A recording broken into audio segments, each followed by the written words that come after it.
Hello, everyone. Welcome to Conversations with Sekani, a podcast for people in their 20s who are trying to figure out life and not get lost along the way. Today's guest is Mark Hopkins, endurance athlete, coach, speaker, and author of Hard Things. Mark has completed the legendary Bigfoot 200 ultra marathon, eight Ironman-distance triathlons, and more than 200 endurance events ranging from marathons and ultra marathons to long distance triathlons. But what makes Mark's story compelling isn't just the races, it's what those races revealed. In his book, Hard Things, Mark explores resilience, identity, anxiety, emotional endurance, self worth, relationship, and the hidden reasons many people keep pushing themselves beyond exhaustion. This is a conversation about mental toughness, vulnerability, discipline, purpose, masculinity, emotional honesty, and what it really means to endure. Mark, welcome to Conversations with Sekani. It's a pleasure to have you here. Thank you very much. Pleasure to meet you. All right. So, yes, I want you to take us back, right? So, you've completed some of the hardest endurance races on earth, right? But I want to start earlier. Growing up, where did your relationship with, achievement and endurance begin? Yeah, for me, it actually started later in life. I took a lot of time to try and figure out, I don't know, who I was and where I was and what was going on. And along that path, it was probably in my early 30s that I stumbled upon the endurance sports. And I kind of found those as a way to, I don't know, try to prove to myself and to others that I was strong, that I could do these things. They were great challenges to take on and a great sense of accomplishment that, again, kind of gave me this sense of worth and look what I can do kind of a thing. When I was younger, I was one of eight kids. There wasn't a lot of things we were able to do just because I had a single mom and eight of us growing up. And so it was kind of crazy. So it took me a little while to discover the endurance sports, which kind of also tells you it's never too early or too late. Oh, wow. Right. Okay. So, Mark, you write openly about anxiety and, emotional patterns in hard things, right? So, how long did it take you to realize that endurance wasn't just physical for you? Yeah, it took me a long time. I hate to Wow. admit, it was my late 40s, I think. And a friend of mine, she asked me, she goes, why are you doing this? Why are you out here? Why did you run 200 miles?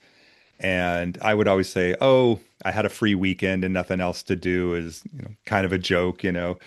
I would tell, oh, it's for health. I was trying to stay healthy. I was trying to challenge myself. But she kept asking, no, why? Really, why are you doing this? And then that made me kind of pause and go, why? Other than, the generic easy reasons that we kind of give ourselves, what's the real thing that's kind of going on here? And that's when I really started to explore, that again, that sense of worth. Like I'm out here doing this because I want to appear strong. I want to appear worthy. I want people to see me and see me as somebody who can do these hard things. And that was kind of a very eye-opening moment for me when I kind of said, wait, there's some stuff in there that I need to spend some time with. And I kind of need to look at it because it is things that I hadn't really explored before. And to be honest, actually, a big part of the running was to get away from and escape a lot of those feelings. When I was out there running, I would make myself tired. I would be, pushing and I could work out anger. I could work out frustration. I could work out loneliness. I could work out whatever emotions I was having. I could kind of get those all out on the trail.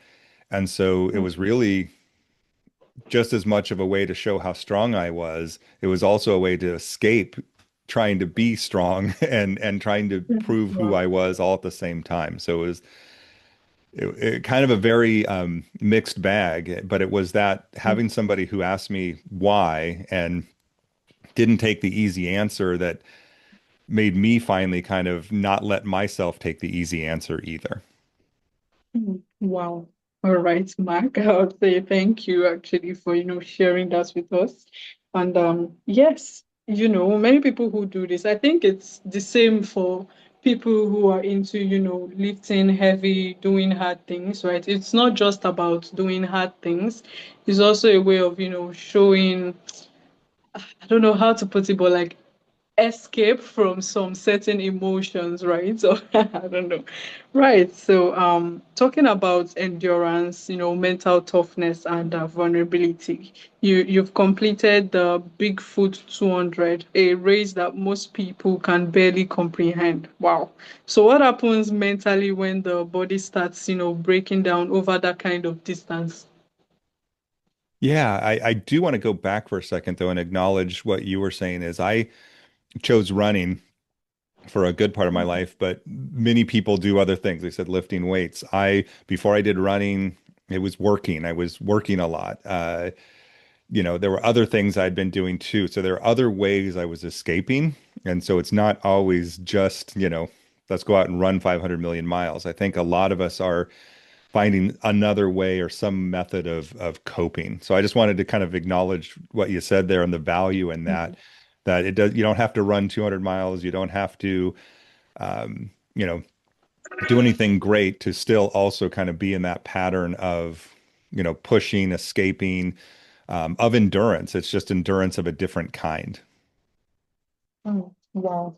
All right. So yes, thank you. And yeah. Um we need to go back to the question, right? Which is what happens when your body starts breaking down over, that kind of distance. For example, the Bigfoot 200. Yeah, there was a lot of training, of course, to get it. It Mm. was I didn't just wake up and decide that I was going to do it today. So Hmm. definitely preparation helps. But yeah, it was um I mean, I had some hallucinations while I was out there. Mine weren't as bad as others. I know people who've seen things. I was hearing things. And a lot of that was, I would hear voices and I would think I was getting close to the next aid station. And I wanted to be there so bad that I would hear it in my head and kind of create those sounds.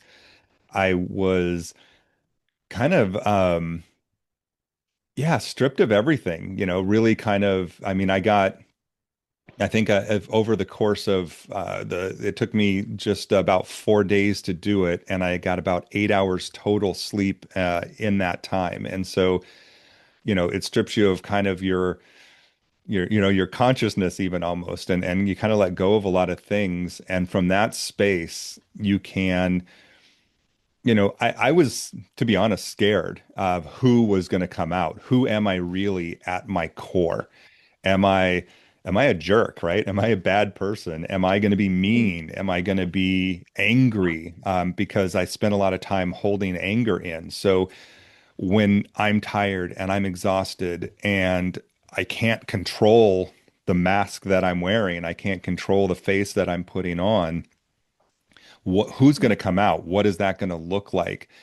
And I had a lot of fears around that. And what I found is it does really get you down to the core of who you are and really lets you explore things. I've actually had some experiences with hallucinogenics and other things that direction, and had several friends who haven't had those conversations. And it can be a similar experience where you're kind of lose the ego and you're really kind of down to the core of who you are. And I found that actually very valuable because I found that I was not, scary, angry. Most of the things I was afraid of being, most of the things I held in so much, I was actually just, I was a good person and I was happy and I was kind and all of these things really kind of came out and I was allowed to, kind of able to see myself for the first time, I think, in some ways that many people don't get to. Wow. Oh, all right. So yeah, thank you, Mark, for sharing such I think that's a story that I don't want to say vulnerable, but not many people are are able to share their story with us. So thank you. And yes, society, right? It often glorifies pushing through. But your work challenges the narrative a bit. So I would like for you to, help us dissect actually what's the difference between healthy endurance and self-destruction.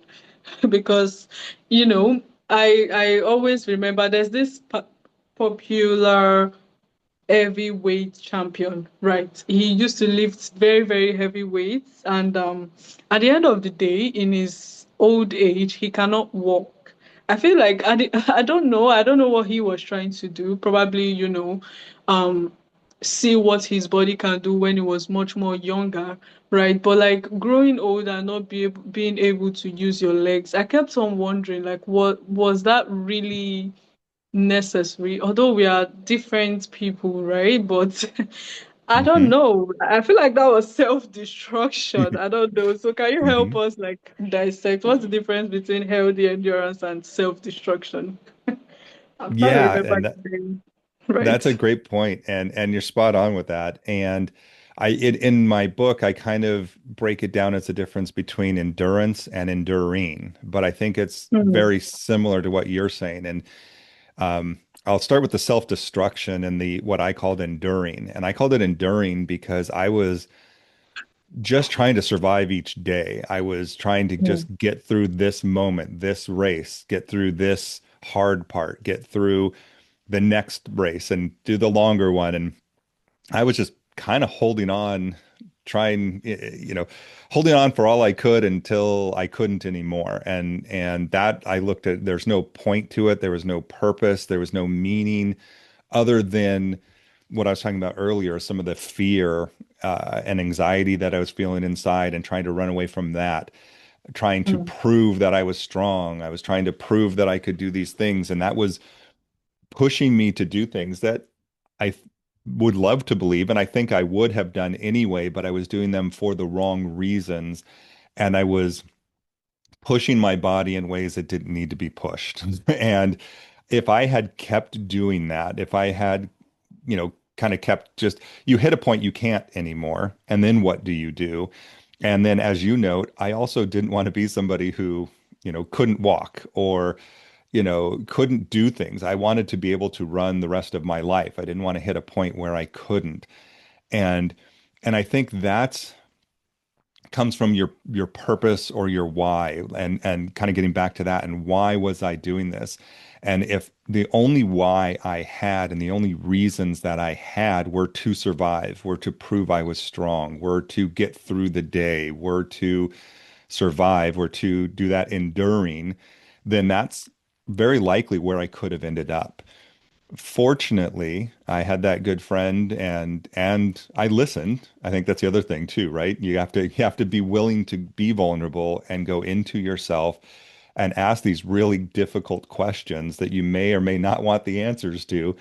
Um, but when you have that, it gives you a chance to then that's more of endurance and that's the endurance versus enduring. This is the endurance part. This is where you are pushing through, but there is a goal, there's a purpose, and there's an ending. That's the other thing. I'm going to get to the finish line and I'm going to be done, and I may decide to do another or I may decide to do something different, but it's not this constant I've got to push to the next thing and the next thing and the next thing. And I would have the next 5 races already on my calendar and I would, have the next year planned out as opposed to, again, I'm going to train for this.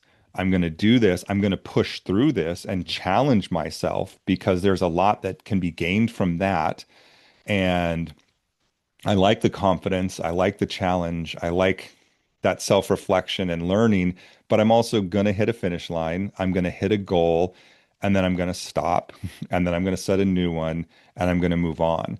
So that's kind of how I looked at and kind of defined, I think, what you're asking there, which is that kind of difference between, endurance and doing hard things and challenging yourself versus just, I call it grit gone wrong, just pushing yourself until you can't anymore. And then you just kind of collapse. And either way, I think at the end of the day, you're going to have to face the same question. because when you can't do it anymore, you're either going to need to find something else, and eventually you may run out of things, or you're going to have to find your reason, or you're going to ask the question earlier, which I highly recommend. I wish these were things I had looked at when I was much younger. I wish these were questions I had asked, things that I had done, because then again, you can still achieve these great things and you can still do a lot, but you're doing it with a whole different reason why and a whole different meaning and purpose behind them.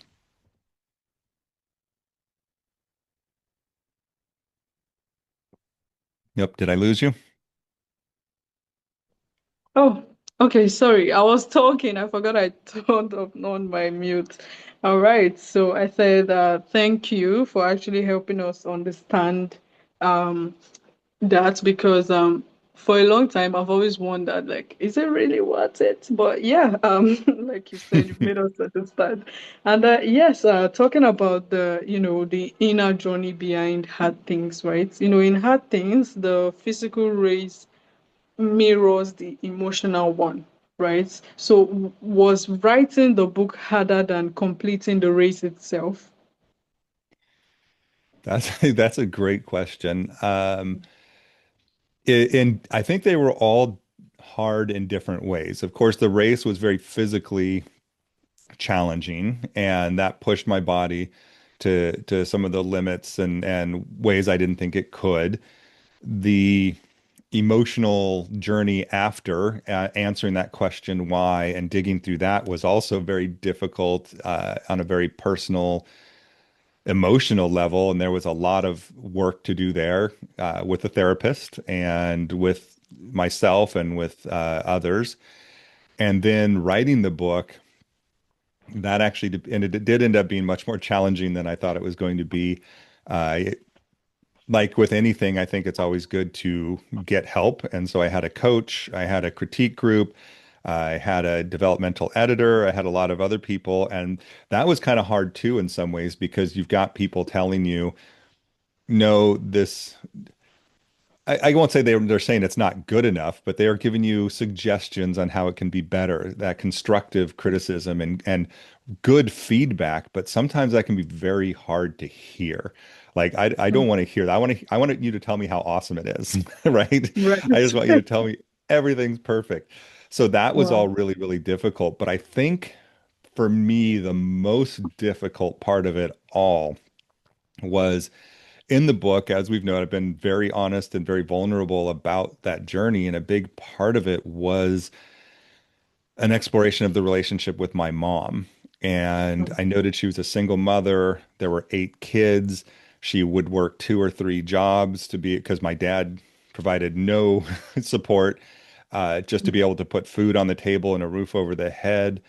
And because of that, through no, you know, nothing that she could control, there was a sense of, neglect. I didn't get a lot of attention. I wasn't really seen. And that really kind of affected me. There was always somebody who was louder or needed more or needed, whatever. There was always something. And so I really spent a lot of time kind of not just being by myself and figuring things out on my own without a dad and in many ways without a mom. And so the most difficult part for me, I think, was before I could put the book in the world, I had to share that with my mom. And I had to go to her and say, hey, I know you sacrificed your life. You gave everything to raise 8 kids by yourself, and you were Yeah. exhausted and you were depressed and you did all these things. And also, didn't get a mom because of that. And I didn't have that. And that affected me in these ways. And so that was kind of a hard conversation. I thought it was going to be anyway to have to kind of bring that to my mom and say, hey, here's this thing that I'm recognizing now that I experienced it. And here's how it's affected my life and my relationships and my relationship with my own kids and all of these things. And I'm now going to put it in a book and put it out in the world. And I was surprised though that it ended up being a very, very good conversation where she was like, yes, I know. And I wish she knew it. But nobody ever said it. And so it was really nice to get it out there in the open, have the conversation, acknowledge the reality of it. And then from there, we could, and we have just kind of built and continued to talk. But I think of all the whole process of running the race, doing the work, writing the book, that was probably the hardest part, which is having that conversation with my mom about um, her role in my life and how it kind of affected Mhm. things. And without, again, not blaming or shaming, she did a lot. Mhm. And one of the lessons in the book is that both can be true. She can love me very much. She can be sacrificing everything for me, and I can feel lonely and neglected and not have a mom there on a day-to-day basis and the attention of that person, and I cannot be seen. And so once I think you can recognize that both those things can be true, then it kind of opens up, again, new conversations and there's no blame, there's no shame. It's just Right. this was hard, this was difficult, and it was real. And what do we do with it, right? Right, exactly. Wow, like you said, there will be no blame, no shame. And personally, I would say shout out to your mom because I mean, it's not easy to be a single mom, right? Taking care of kids. She has to now be the mother and the father, right? Hmm. So even though sometimes it might feel like she did not, perform in some areas, but I know what it means to be a single mom. So I would still say shout out to her. It wasn't easy. She had to do it, on her own. And yes, she raised amazing kids, one of which is you, right? So she's a pleasure Yes. talking to you. Yes. Right. No, thank So you. And she was amazing. yeah. And I will definitely not put that down, right? I mean, again, just the sacrifices that she did and what she did, and she made me and raised 8 kids. I mean, that's that by Wow. herself. That is no small feat. She could write her own book, I guarantee you. Yes, she could actually. All right. So yes, thank you, Mark. And finally, the sole purpose of my podcast is for young adults, right? To just listen to it and feel like they've gotten clarity when it comes to some areas in their life, right? So Yes. because today, right, many people in their 20s, they feel constant pressure to prove themselves, right? So what advice will you give to someone that is caught in that cycle of trying to prove themselves to people even when it's not necessary, right? Yeah. I'd say first and foremost is, acknowledge that that's real. I'm still doing that, right? And it's going to be a very Oh, real of part of everybody's life. I don't care how old you get, that's going to be part of it. So the question is, of course, how can you manage, minimize, um, and work with that? And I think that's all very important. So the other part, I think, is just understanding, kind of getting back to understanding your why. Have you really asked yourself those deeper questions? Why are you doing this? And if it's just to be strong, then maybe you need to kind of reevaluate that. And it doesn't mean you still don't do what you do, but it does mean maybe you're doing it for, again, different reasons and different purposes. And that's something I wish I had done a lot sooner. If I had really understood that the reason why I was pushing myself so hard at work for a while, and then I went back to school and got my master's, and then I wrote the book, and I did endurance running for a long time. There was kind of constantly this way in which I was pushing and driving and as you say, and trying to prove myself and trying to uh you know put that out in the world. It was really when I was able to ask that why and be honest and vulnerable about what some of those answers were, that then I could kind of start to do something more about it and really kind of understand, and I can't change that. I can't change that this was how I was raised. I can't change that, these are the experiences that got me to this point, but I can change what I do from here and what I do next and what that looks like. And I do still run. I still do a lot of endurance running. I did a 50 miler not that long ago, and but these ones are for me, and they're not to prove anything. They're because I enjoy it and for my health and for many other reasons. And so I think that's what I wish I had done, and that's what I would hope to leave somebody with is just to really find ways to dig deep underneath, make sure you're there for the endurance and not the enduring, and kind of what is your why underneath it all. And if you can figure that out sooner than I did, then more power to you, and please do it. And I absolutely wish that for you. All right. Wow. Okay. So yes, thank you, Mark, for such an amazing conversation, I would say. And yes, this brings me to the final segment of my podcast. I call it the rapid fire segment. So you could either answer with a word or a phrase starting now. What is the hardest race you've ever completed? That's the Bigfoot 200 for sure. Okay. So what is one lesson that pain has taught you? Endurance. I think endurance is the word that's going to come to that. And well, no, I'm going to go backwards. It's that I can survive it. I think that that's the at the end of the day, that's the endurance, and everything else is pain has taught me that I can survive it, which then kind of helps me the next time pain comes along. All right. Wow. Okay. And what does authentic strength mean to you today? Being open and honest with myself, with my friends, in my relationships, with my family, about when I am strong and when I'm not. I think Mm. there's a scene in the book. I'm sorry, this isn't a rapid fire one, but I'm going to throw it out real Yes. quick where um, I have somebody was supposed to pace me and he couldn't. His anxiety kicked in. He couldn't do it, and he said, "I can't," and he walked away. And I think you can say strength would have been no sucking it up and pushing through, but I actually feel that's authentic strength right there, saying, I can't do this. And rather than try to push through and cause whatever harm may come from it, I'm going to authentically step away, no matter how hard it may be, no matter how hard others may judge me. I'm going to do what's right for me. And that's authentic strength. And I know that's a long answer to that, but I think that there's a lot in what real authentic strength is. So thank you. Exactly. Right. And yes, finally, Mark, what is one thing that people understand about endurance? Rather, sorry, what is one thing that people misunderstand about endurance? Right. I think that is to get back to what I was saying, confusing enduring with endurance, Endurance, thinking right. that it's just about getting to the end and surviving when there's really much more purpose behind it. Hmm. All right. Wow.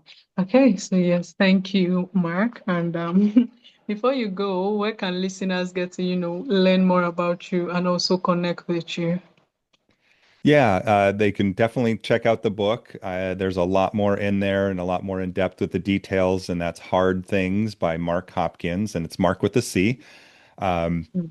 and then there's also my website, Mark Author, all one word, and it's MarcAuthor.com. And that's another great place to kind of go and connect with me. Okay, all right, Mark. So yes, thank you. And finally, to my listeners, thanks for tuning in to Conversations with Sekani. If this episode sparked something in you, just as it did in me, make sure to share to someone who you think might need this, and also subscribe so you don't miss out on new episodes. Once again, thank you, Mark, and do have a wonderful day ahead of you. Thank you. All right, take care.